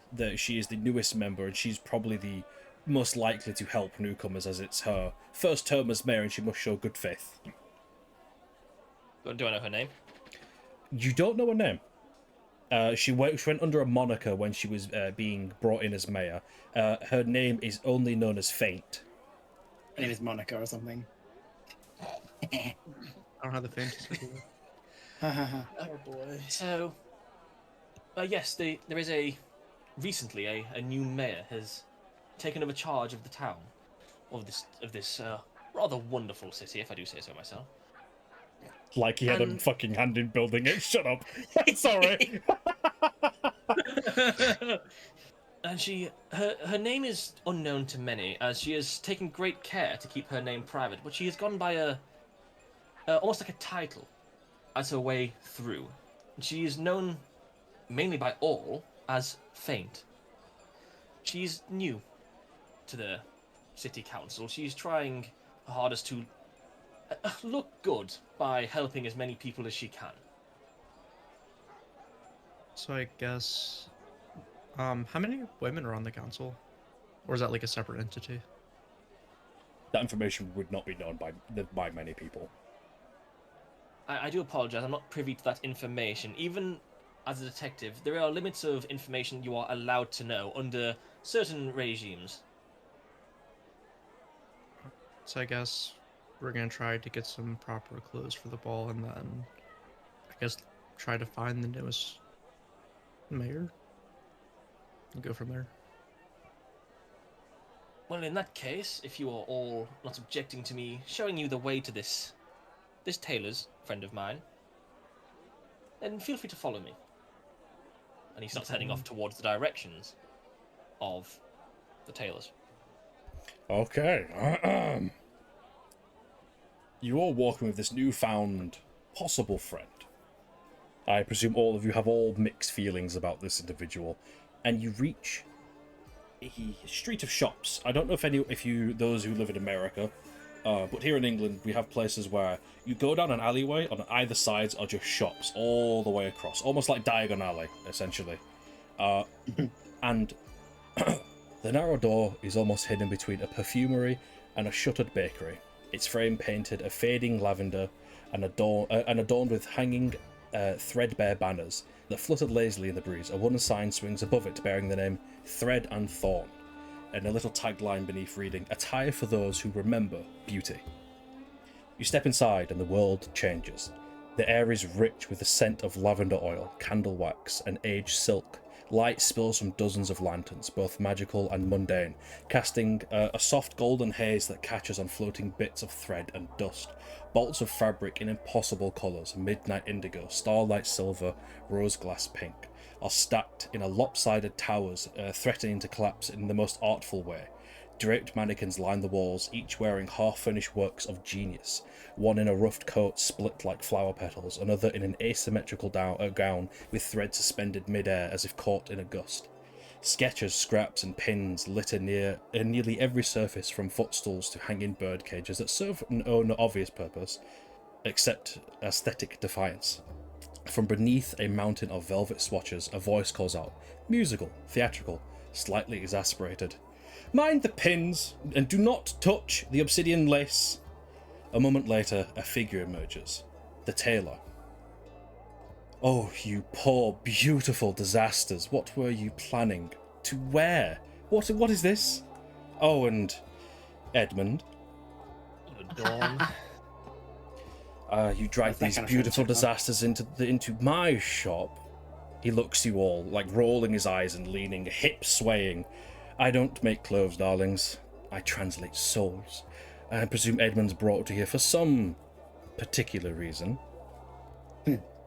Hi, so we actually came to talk to the council. We didn't know there was a ball today, and our outfits are this. He looks you up and down. "That won't do. That will not do. No. You'll have to put a picture of her in the chat. Yes. Okay. I need to get rid of the base. I'll do a little descriptor of Dorm. Dorm is flamboyant without arrogance, utterly confident in his craft, but genuinely excited by new people. He speaks in a flowing, metaphor-laden sentences, often comparing fashion to poetry, war, or alchemy. Beneath the flair is someone keenly perceptive. He reads people like open books and treats clothing as a way of protecting, exposing, and transforming them. He keeps looking you up and down, steps out from behind the counter, dozens of measuring tapes in hand, looking you all over, around the waist, checking your height, checking every measurement possible. Always shooting a sharp glare at Edmund at all possible times. So, what brings you to the city, darlings? Money. No. Money! No. I do love a good I want to coin. speak to the council. The council? Oh, dreadful lot, you see. The Inquisition have no taste, darling, and thankfully no imagination. Now, what are we looking for? Something colourful, something beautiful, something magical? Something that can get us to the ball. As Dorm says magical, shoots a glance both at Demaya, any of the Demaya, Eltrin, any of the magical keen in here. Something beautiful, anything. He is also very tall. Perception. What are you perceiving? This boy's fucking sus as hell, dude. He's flamboyant. Okay, no, he's sus. Sassy Baka. You can roll me an insight check if you wish. Thank you. You can perceive that he is standing at like nearly 9 foot tall. Yeah, this is Sick. I rolled a fucking 5. I didn't perceive fucking shit. You didn't see anything. He's looking at you all. He pulls you gently, but enough to move you and measure you and fluff your hair and really get every measurement possible. Now, I'm thinking, speaking to nobody but himself, I'm thinking something extravagant, very, I don't know, what is this? New souls. Come with me, all of me, into the workshop. Edmund, stay here. I don't want to see you in the back room, ever. Understood? Well, I did it. Shush. Come with me, darlings. In. Now, come in. Don't track too much truth on the rugs. They are allergic. Coming in. Too much truth? You need something bold, heroic, noble, practical. Gods? No. Come. What's the truth? Now, he glides across the cluttered shop, robe trailing, pins in his teeth, arms are already raised for measuring. Now, let's see. You, as he points to Demaya, you've got the look of wondrous, weathered. It's good. You'll photograph well in the silk. Now, turn around. What? Oh, all the way or just All the way. Back. All the way around. back off? Give me a twirl, darling. There we go. Oh, they're fantastic. Very good. You. I'm going to put you in this. Roll me a d6. Oh, boy. It's giving Edna. I'm sorry, it is. No cakes! One. Darn. 1. That's so appropriate. All right. With a 1, Oh, no. they reach into a pre-made, because they can't make you gowns in a day. The ball is tonight. They have pre-made ones. I'm going to put you in this. He produces something called storm-wrought velvet, a cloak that shimmers like thunderclouds and crackles faintly when moved, paired with a very elegant gown for the evening. This, it's a small tear rolls down their cheek. It's beautiful. Oh, don't look at me. Go away. And he turns to I'm Eltrin. still standing in the corner of the room with my arms crossed, side-eyeing everyone. I think, yeah, Eltrin is also doing a similar thing, just not being as overt, but he's definitely like, yeah, there's something up. There's. Well, with that, you're pulled into the room, Eltrin. You're stood still. Let me good look at you. Wow. What are you? Colourful fellow. Pairing this silk would not work with this. Roll me a d6 as he ponders. Okay, d6. Let me get that. This is so funny. 4. 4. Right, you, my sir, you don't need something loud. You need this. And he produces something called a mistborn suit. Pale greys and blues with smoky trailing hems like walking fog. Now that will suit you. Very dapper, sharp, mysterious even. Now go away, don't look at me. Leave. Go change. The go away, don't look at me is getting me every time. I hate it. Eltrin just like walks back out. He looks super confused. He's just like, Now you, my darling, the mysterious wood elf in the corner. Come, let's get you dressed. Now, you've powerful gaze, strong eyes, very crowd. Now, let's see. Roll me a d6. Doesn't even change the outfit. Just, no, don't look at me. Rolled a 4. A 4. And every touch, by the way, he touches me, goes towards me, I'm jumping, I'm flinching. Right, now, you, my darling, you need something bold to match this fiery spirit you have. He's like doing very weird chest movements, like a beating heart, like very strong. And he produces... And I squint with that. An ash lace gown, spun from blackened silk and a pale glimmer thread for a quiet and deadly grace. It's a very almost midnight black gown. It brings out all the features in the face. Anything that you're wearing that isn't black stands out proudly. Now go, leave, don't look at me. I can't see you like this, not for a moment longer. I'm gonna walk away very slowly, backwards. Now you, like this giant bearing down on this kobold, you, my small friend, you, difficult to dress. Friends already? Difficult to put together in a gown. Now, twirl for me, twirl. And roll a d6 while you twirl. I am twirling heroically. And we got a 4. A 4. Okay. Got a 4. They produce something called Thorned Truth. Asymmetrical, strange, unforgettable, embroidered with hidden runes in the lining. It is a dress made for purely dancing. It is all about movement and fabric, in swishy fabrics. And again, move! I can't see you! Go change! I must see you in your perfect form. Don't look at me. Leave the room. Just leaves kind of cackling at the reaction. When did Frieza join the chat, bro? Form? What is this? Now, Lucy's just kind of giggling. the other two, the giggle box. Come, giggle box. Let's see what we can dress you in. What do you need? Something about you is warming, motherly, even very strong energy. Give me a twirl and roll a d6. She does a little spin, and I rolled a 3. You have been given something called a Sunfire Doublé. Bold gold and scarlet, embroidered with what seems to be fake phoenix feathers and radiant lines. It is a bold, beautiful summer dress made for this very occasion, a summer ball, warm, hot, but airy and breathable. You're going to be able to stand out in a crowd in this.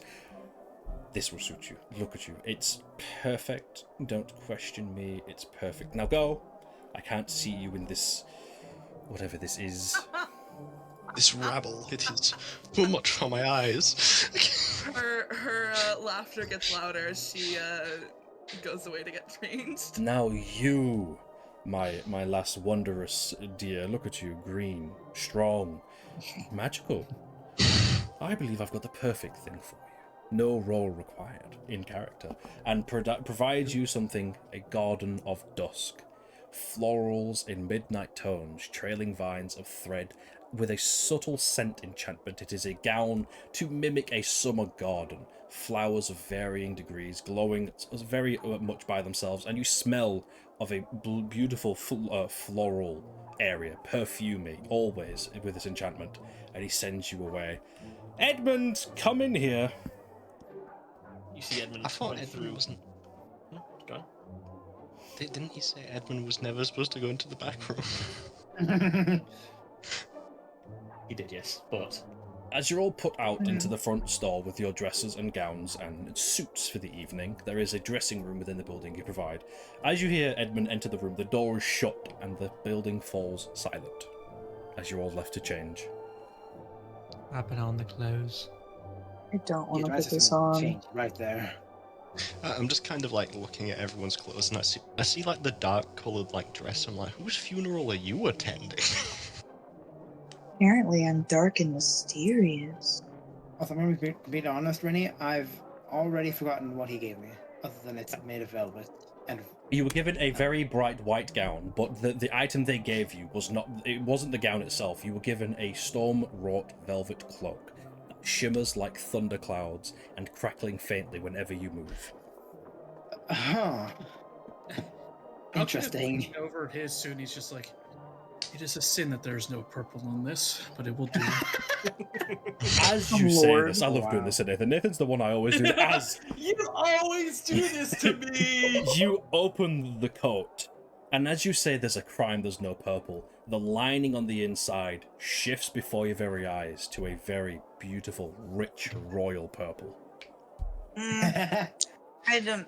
Can I see if there's anything imbued on this fucking clothes before I put them on my body? What, the one that you There's have? clearly something weird. Okay, Arcana check. Where'd you freak? Oh, I found it. Oh my fucking god, I'm gonna cry. I rolled a 4. I don't know shit. I'm fucking dumber than a bag of rocks. You don't feel that this It's is like enchanted. I want to know stuff, but Malachite's fucking stupid. This is it's just a rerun of Malachite in the beginning age. Like, you can also just ask. You can ask your group if you want them to look at it for you, but that's entirely up to you. Can I look? Yeah. Yeah, dejected, Look at my holding a dress. It looks funny. This I've feels got it. weird. I got a 12. Cassie, this feels funny. A 12. As I hold it out. It is enchanted, and you're getting the sense that whoever wears this will be almost undetectable while walking with a very quiet and deadly grace. I put my hand on her shoulder. You're gonna be a quiet queen if you wear this. I'm already a Can- quiet queen, sister. And I just What put it over check my is shoulder. Aeren, can I check mine? I would like to also check mine. That's 1, but I got 11. 11. Plus 10. It is enchanted, but it's merely the scent enchantment to make this dress always smell like a floral, like perfumey scent. Ooh. I got a 7 for mine. You do detect the enchantment. It's not a very high check. It's the image that it looks, whenever you move the cloak, it shimmers like thunderclouds and crackles like faintly. It's enchanted to do things. I think Eltrin isn't gonna try to sort out like what it does beforehand. He's gonna try to figure out what it does when he puts it on. So he's gonna go change. Okay. Now, Yeah, Lucy's already changed. okay. What species is the tailor, the guy again? The big old statue dude? Goliath. As you're all changing and putting on clothes, Edmund, you step out with Dorm behind you, and he sees Dorm looks over all of you, and immediate tears streaming down their face. Not loud crying, just pride in their eyes. Edmund, look at them. Edmund, look at them. Edmund, look at them. Your work is as phenomenal as ever. I know, I'm amazing. Oh, goodness gracious. I have a question. I feel naked. Do you have anything that makes me feel like protected from like I don't know, swords perchance? Tears stop almost on a dime. Swords at a ball? Yes, I'm a warrior. It's a sharp ball. You never Darling, know this is nowadays. a ball of grace and elegance. There is no need for swords. Your weapons will probably be confiscated at the door. That's the problem. They were speaking metaphorically. I will have no Swords is- defenses. And no, I don't sell armor. I'm not a barbarian. Goodness. But And speaking with of that, buying, I'm a tad offended. these dresses and these suits, if you do want them by tonight, I need you to do me a favor. Yes. If you want them by tonight, you'll need to fetch something for me. The Basilisk silk. No, it's not real Basilisk. It's the name of a very nervous spinner in the undermarket. Only opens her stall after dusk. Tell them that Dorm sent you, and take a mirror, will you, please? If you bring me that by tonight, you may have these suits for the ball. As Edmund had filled me in that you're not one of gold persuasion. If we did have gold, Prices little. We do if have we gold. had gold, what would the price be? For these garments, Yes. 4,000 pieces. All right, yep. Al was gonna, like, that kill for him. you. Yeah. Yeah, let's do this quest. Now, listen, these garments, I know the price seems steep, but I am a master in craft, as you see. the people come from all around the lands for my work, and I do not let it go lightly. Now, again, bring me the basilisk silk. It is a person, not silk. Bring them here. Tell them I sent you, and take the mirror. Edmund, make sure they take the mirror. Why? I shall carry it Why back. do we Yeah, need a can I ask, mirror? what about the mirror? What if the mirror gets Basilisk? cracked? For those asking why, Basilisk, if the name means anything, then that's why. Clever clogs. I'll get back to work. And they disappear into the store. Hold on, clever. What now? Clogs. That's in the wooden shoes. It's a very British terminology. If someone says something clever clogs. Look at the clever clogs. Do you over not there. know that? There's also those wooden shoes. I know. Yes. It's called a clog. And Dorm disappears, leaving you all with Edmund looking slightly sheepish in front of you all. What's What his happened back deal? there? Well, his deal is you go and get this person for him, and you get to have the outfits for free. No, No, but not- you and him. What is up? no. Like, what's his deal? What's with him? Why is he like this? Eccentricity does run through his veins rather than blood, it seems. He has always been this way. He is honestly rather a nice person at heart. He's just a little Oh yeah. narrow-minded when it comes to persuasions of art. Interesting. Sorry, Kathy. You're asking a question as well? Go on. What did you guys do back there? It was little personal dealings I had some matters with. Okay. I may have had to sort some, previous engagement out. Oh, they're gay. He was. Oh, they're gay. Got it. Cool. He was upset about a previous client he had, and I had to go and find them for him. And it was a whole. That quick? It was a whole event. No, I wasn't selling it right now. This was just almost like a follow-up. There was a lot of anger, and a couple of thrown knives happened to go around when it happened, and I had to try and calm the situation down before. This wasn't right now. He's fine right now. He's overjoyed that you want to enjoy these dresses and your outfits and your gowns. But I suggest, as you will probably need them to get in, we go and find this basilisk silk. So, is that their name, or is that their race and name? That is their name. They are a person. So Is it their name. their title, their what they are known by, at least. So they're not named first name Basilisk, second name Silk. It's entirely possible. Many people have many. Is this a human unusual person? names. Is it a human person? Basilisk Silk is a moniker of a other thread spinner within the city. Okay. That I didn't believe it to answer be a my person question, who just motherfucker. works in more underground fields. He's less outgoing than Dorm here. About that mirror we need to carry. And, Detective, can you do it? I certainly can. He pulls his suitcase around and unlocks it. It's full of little magnifying glasses and just little brushes and such. Is I Edmund's certainly have a boyfriend space still for it. here? Or did he walk away? Oh no, Dorm has retreated back into the back room. You hear them going, "Oh, it's perfect." I already knew that, but it's perfect. Oh, that's what I thought. Okay. So the big question. So does anyone know where to start? I would Did he assume say the Mournstead. market at Dusk. dusk? Yes. That's literally, yeah, he said exactly when and where. I'm sorry, I was just You're good. very much out of Literally said. I was like, what? I didn't hear it as the undermarket though specifically. It's I'll say it to you Yes. again, just so you guys are fully caught up. If you want it by tonight, you'll need to fetch something for me.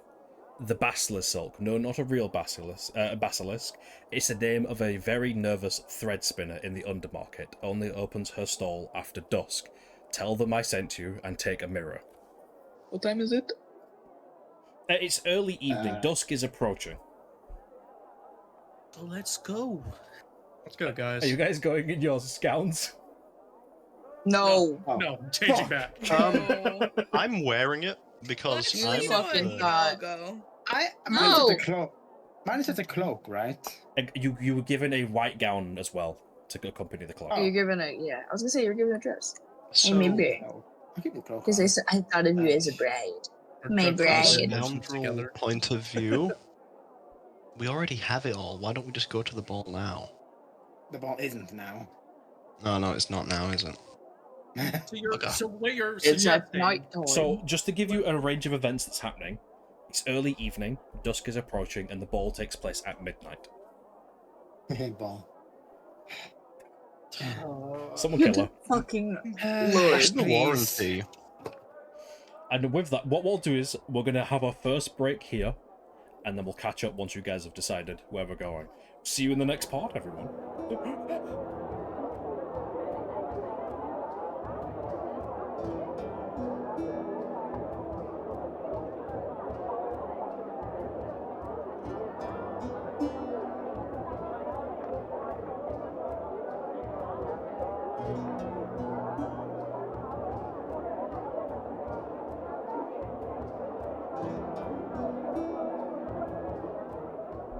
And welcome back to the second part of the episode, everyone. So, party, DM question. What are we doing? We are heading to the market wherever the person is. Okay. The undermarket, specifically. The undermarket. Edmund leads the way. Edmund is familiar with these streets. Edmund is a private investigator. Eyes and ears to the ground. And he leads you down a few more back alleys, shuffling through various alleyways and almost like a laundry being hanging out to dry, you're slipping through. And you reach a corner of the city, quiet. No one watching, no one paying attention. But it's a market arrangement. All with black velvet market stalls. And you begin your investigation. Do any of you know why you were asked to bring a mirror? No. No. No, but we should probably reflect on it. I thought. I'm Shut up. I gonna thought kill we were myself. I will allow you guys to go about however you want to find a basilisk silk. I'm gonna do the stupid thing. And I'm gonna look for signs of, just like maybe a snake-like iconography, just something evident of. Okay, roll me investigation check. Also, We got a 13. 13, and you're looking for any like snake iconography, lizardy, Yes. anything that would pertain to basilisk. Okay. Anything else the party's doing? Yeah, I was want gonna to say. find some. You go. I was gonna ask if there are any possible druid hidden messages around because I can see them and speak druid. I will say, without any checks, no, there is no hidden druidic messages. Sick. Thank you. I want to find someone fashionable around us. Fashionable. What the? Okay. Yes. Roll me a investigation check. Investigation. 7. 7. Anything else anyone else wants to do? He said not even going to play with that. No, I'm going to. I just want to get everyone's. Oh. I just want to get everyone's rolls. And... 7. No. What's everyone else doing? No, I'm just gathering everyone's rolls so that I can go through it periodically with all the information. No, I'm just say I'm standing back, just waiting to see what everyone else does. Just Okay. making sure no one's getting too nosy. So, you all begin looking from stall to stall. Some of you looking for particular pieces of information, some of you looking for cues. Here at the undermarket, it seems things bought and sold here are all either stolen, cheap knockoffs, or very expensive knockoffs that are just the real, or just as good as the real thing. Imported ales and foods that aren't sold or shouldn't be sold, and there is quite a lot of snake iconography around all of this place. It seems the undermarket's almost theme is snakes and snooping around. As for the 7, a lot of people here dress quite well, but well in the you notice that they're wearing expensive jewellery. You notice that they have a few jewels that are expensive. And who's holding the mirror? I won't take it. I won't hold the mirror. I have a theory. I'm going to look into the mirror. Okay, you see yourself. Have I ever seen myself before? Yes. Okay. We're not that poor that we didn't have mirrors. No. Or water, at least. No, you've seen yourself. No water for 27 years. So, Dying. completely random idea that's just occurred to Elba. Mhm. We've got a mirror, Mhm. okay? Now, it's a bit weird to just walk around with a mirror. However, there's probably some, again, I'm not too well versed in D&D species types. However, it is likely we have potentially someone in the area that cannot be seen in a mirror, and the easiest, most way to point that out would be to check the mirror and see if anyone is not there. I was about to say that I want to turn around and look into the mirror, but then if I look into the mirror and don't see anyone, then I'm not gonna know that they're there. So I'm stupid. So are you guys holding up the mirror and just pointing it at people and checking the mirror? Yes. If that's what Alba tells me to do, yeah, sure. Okay. Yes. Are you going from stall to Yes. stall? Yes. I'll try to do like massive overviews instead of just person to person. You watch your members in the party hold this mirror and point it like a weapon, like a crossbow. Oh lord. I'm just holding my hands on my forehead. One person after another. At one of the, and eventually you reach a stall where the person behind it. What are you doing? Oh, bollocks! And you look into the mirror, and all you see is floating clothes reflected in the mirror. Ah, you must be the person I'm looking for. Oh, vampire. Shh. How do you know my name and why are you here? And why do you have a mirror? A Like handsome man told us to. Really like That's looking at so ourselves. I know a lot of handsome men. Now, who sent you? Why? That are you was here? so gay. Michael had asked. that really over the top magical cloak guy sent us. I'm still wearing the cloak, I'm pretty sure. I regret to inform you, I, again, know a lot of magical men with magical clothing. Dawn. Over the top. Like Dawn sent us. Dawn said to meet you here. Hello, we are here to take you. Dawn or with us. Dorm? You know, Dawn. does it really matter? Yes, because I know When both a Edmund- Dorm and a Dawn. I'm Edmund, this man's boyfriend. Dom. Basilisk Damn. looks over towards Edmund with a very, flick of the eye. No head movement, just flick of the eye. Edmund H. Scott, here in the Undermarket, again. Oh, Again. ooh, busted. The guy is literally Well, of a course. investigator. This is like the prime place for What investigators. brings you to Nope, he's sus. my accompaniment, Mr. Scott? The same as the many people who are talking to you right now. As they have mentioned, they are on a bit of a assignment from Dawn. Mm-hmm. A little give and take. I presume they want to speak with me again. They would like to ask you to accompany us back to meet with Dawn. Mm-hmm. Just only a small meeting, nothing too much to be worrying about. Mm-hmm. You know how Dawn gets. I do know how Dorm gets, and I also know that you're never quite here on good faith, Mr. Scott. I'm gonna You pause are for a aware we are- second. You are aware we are stood in the undermarket. Uh-huh. Very few people Can tend I to be here on attempt? good faith, and especially as someone, as it's my job to find people who have rather shady dealings. Mm-hmm. Most people here do not believe me to be in good faith at any You know time. a fair bit about being shady, don't you, Mr. Scott? Can I interrupt with What? a persuasion check? Mhm. Wait, it's actually a persuasion. What are you trying to persuade? What are you saying? Them to just come anyway. Like, okay, hey, look, I know you've got some bad history with Eddie over there, okay, but we're not with him, and we need you to come with us to go speak to this person. Well, This if- feels wrong. If Dorm has requested my appearance, then I will go to see Dorm. Alright. He turns over his shoulder and, in a very hushed tone, begins speaking to the cloaked figures behind him. Yeah, see, what's at his stall? I was gonna ask, what is at his stall? His stall is filled with various wines, cheeses, silks, clothing, weapons, and what seems to be various jewels and gemstones. All of it very expensive and probably stolen.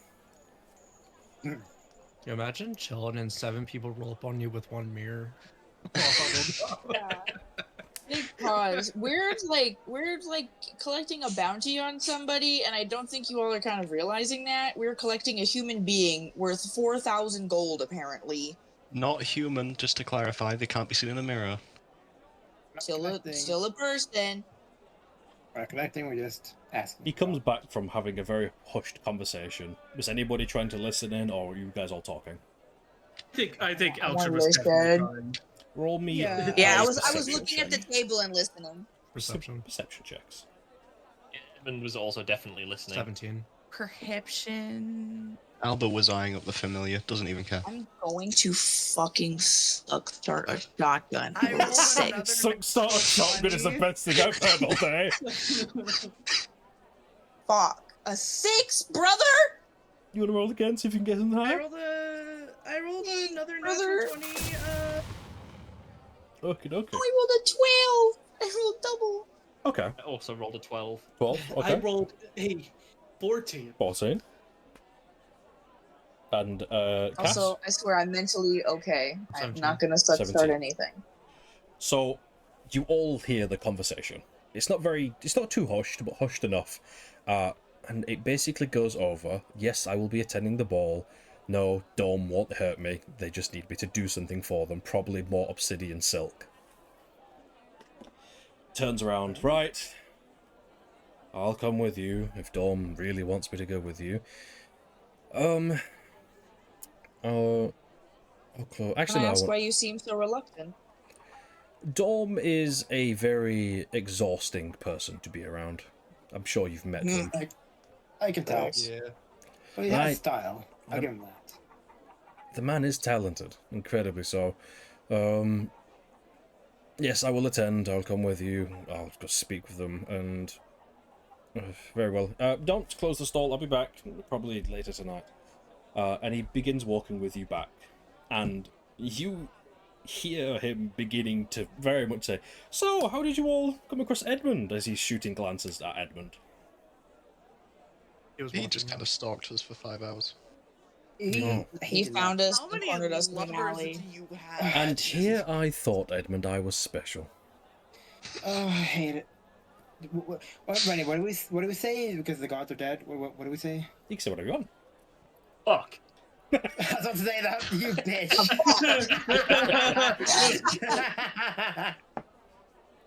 This group. That's all. Okay. Our towel is getting bigger.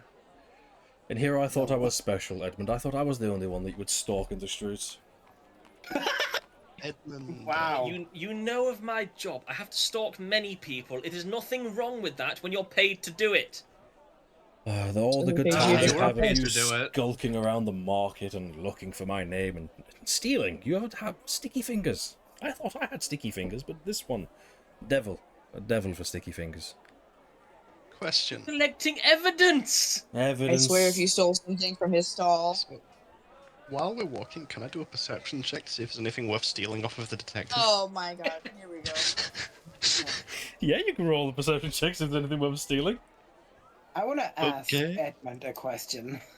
Sure. I got a 6. You see nothing. I'm disappointed. I'm gonna walk right beside Edmund, and not in common, but in infernal, because the man knows that language. I'm going to ask him. So, what do you really do? Go on, Edmund. Tell her. Hey, in infernal. Side eyes, fucking basilisk, bitch boy. No, my job here. I handle more higher echelon clients. I will be completely honest, but sometimes it can be exhausting dealing with people who are throwing so much money around, it's almost comical. And Rich derogatory. essentially, I didn't know you spoke Infernal. Talented group. Oh, That was out of character. She doesn't speak in. But honestly, it's just a nice change of pace to help someone who seems like they actually might need help and are not just trying to get back at somebody else for some arbitrary thing that's happened. aw, how caring, how sweet of you. Reiterate, rich derogatory. Shut. Altrin can't understand it. Infernal. Quickly. Altrin can't understand Infernal. He knows when Tobias being sassy, so he knows something's happening. He's just standing there watching it. I assume no one other than apparently that Basilisk person and Edmund. And Edmund, of course, know Infernal. I'm assuming that's it. That's why I'm speaking it. I don't. Some people have common sign language. For every campaign you're in, you know sign language is great. This is I know common, elvish, halfling, orc, and undercommon. Damaya never got like modernified from her old version. Her languages are remaining the same, so she does not know sign language. She doesn't need it though. She has a message. I was just having to turn the light on. And with that, you all reach back to Thread and Thorn. Basilisk hurries inside, and presumably, your debt is paid. The gowns and suits belong to you, and the hour is approaching for the ball. Are we all getting dressed and preparing for such event? All. Yes. Already been dressed. So, Yeah. you all dress in your various outfits, some more reluctant than others, looking at the Wood Elf. You're all dressed finely, elegant, beautiful, unique dresses made by Thread and Thorn and the very talented Dawn. As the tower bell chimes 12, midnight settles over Aerenhall like a velvet cloak, deep, hushed, and heavy with ceremony. The gates of the Grand Hall stand open now, and the torchlight spills out in golden waves. Music dances through the streets, strings, harp, and low brass waltzing in perfect time. The air hums with warmth and perfume, with laughter and practiced grace. Inside the hall, splendor reigns. Polished obsidian floors reflect the vaulted ceilings, painted with stars. Chandeliers glitter above like frozen constellations. Crimson banners trimmed with gold hang between the marble columns, and white-gloved servers glide between guests like ghosts bearing silver trays. Laughter echoes from raised dais where noblemen toast, while below the ballroom floor comes to life. Couples spinning, gowns tailing, heels clicking, silks and jewels blurring in motion. The grand hall smells of wine, roses, and ambition. At the far end, past the pillars and arcades, the High Council sits elevated on a curved platform masked in opulence. Each member wears ceremonial attire, brocade, ivory, and gold. Their expression serene, unreadable, theatrical. Around them stand the elite of the Inquisition, tall armoured figures in red lacquered plate helms, sculpted like angels or beasts. Halberds gleaming, they do not speak, they watch. This is control made beautiful. Yet you are here, welcomed and dressed in Dom's finest, names announced with subtle reverence as you step into the light. There are eyes on you, yes, but also nods of respect. A diplomat greets you with champagne. A noblewoman smiles too sweetly. Musicians do not miss a beat as you cross the floor. You are all handed various faceless, shapeless masks to wear as you enter. A new voice cuts through the melody, soft, calm, and perfectly pitched. Friends, citizens, beloved council. All eyes turn to the grand marble staircase where a young man descends in blue robes trimmed in silver. He moves like a dancer, graceful and measured. His hair is golden and neatly curled, his face boyish and polished. This is Mayor Faint, newly appointed, his rise as sudden as it was quiet. He stops halfway down, placing a hand lightly on the banister, his smile poised in practice. Tonight we celebrate not only tradition, but transformation. In the face of hardship, we did not turn on one another. In the shadow of silence we spoke with unity, and we have endured, and now we will flourish. Let it be known that this is the dawn of a new age, an age where the creed protects, where Aerenhall provides, where the flame of faith does not flicker but roars. Applause erupts like a wave, trained, thunderous. You see council members clapping in perfect rhythm, smiles fixed, the Inquisition does not move. Let the music play, let the halls ring, and let the city never go hungry again. He bows once, deeply, and turns away, disappearing into a waiting circle of what seems to be dignitaries. The music surges, the party resumes, but beneath the elegance, beneath the wine and rose sugar pastries, the twirling silk, the applause, you can feel it, something hidden, a tension in the air, all eyes watching, smiles that don't quite reach the eyes, and somewhere above, from a shadowy balcony, a figure stands, still, arms folded, unmoving. And that's where we're going to end today's session. Bitch! Thank you all for attending. Thank you all for coming today. It's been a blast. The old crew back together with some new faces. I'm loving it. The vibes are immaculate. I hope you guys enjoyed. And a surprise 7th member, yes. I do hope you all enjoyed today's session. I quite did myself. I'm glad that I could get this story off the page and into the world. If there's anything you guys would like to share, now would be the time. But if not, we will go down the socials and give our farewell to the crowd of people. Any announcements? Any Aerogel tastes nice. Aerogel is tasty. Put it on screen. Trademark. Okay, but consider though, cacao. Not again. No. Consider the following. How about you? $1 carburetors. Oh no. $1 right now. But friends, it has been a pleasure. We're going to go down the list on Discord. We're not going to do any fanfare. Velvet, where can people find you, and what are you up to? Nothing. And you can find me on twitch.tv/velvetbnkr. Cass, where can people find you? You can find me on Blue Sky, Cass being care. And Claw, also known as Nathan. Yes, you can find me at Claw BNKR on Blue Sky. Fire. You see, that's the funny part. You don't. They have no links, but they are here to play. Saturn. Hi, you can find me over on Twitch at Ferrari TV. I'm currently very sleep deprived. I'm surprised I made it through.